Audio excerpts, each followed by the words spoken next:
மகர ராசிக்காரங்க மேச லக்னத்தில் இருப்பாங்க. அவங்களாம் பார்த்தீங்கன்னாக்கா குரு வந்து லக்னத்துக்கு 2ஆம் இடத்துலேருந்து 6ஆம் வீட்டை பார்ப்பார். ராசிக்கு 5ஆம் இடத்துல இருப்பார். அப்படிங்கிறப்ப நிறைய வருமானங்கள் வரப்போது, நல்லா சம்பாதிக்க போகிறீங்க.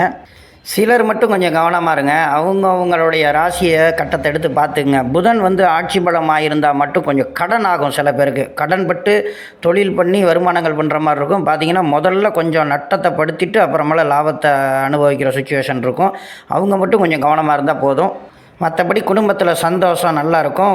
ஒரு கல்யாணம் ஆகாதவங்களுக்கு கல்யாணம் நடக்கும். பிள்ளைகள் நல்லா படிப்பாங்க. நல்ல நல்ல விஷயங்கள்லாம் நிறையா நடக்க போகுது. நல்ல சுப நிகழ்ச்சிகளில் கலந்துக்குவீங்க. திடீர் அதிர்ஷ்டங்கள் உண்டு. ஏற்றுமதி இறக்குமதி தொழிலில் இருக்கிறவங்களுக்கு நல்ல வருமானம் வரும். கட்டிட தொழிலில் இருக்கிறவங்களுக்கு நல்ல வருமானம் வரும். சமையல் கான்ட்ராக்டு இந்த மாதிரி இருக்கிறவங்களுக்கு நல்ல வருமானம் வரும். புகைப்படம் நடிப்புத்துறை இந்த மாதிரி துறைகளில் இருக்கிறவங்களுக்கு நல்ல வருமானம் வரும். கணவன் மனைவி உறவுகளை சிறு சிறு சண்டை வரும். கவனமாக இருங்க. மற்றபடி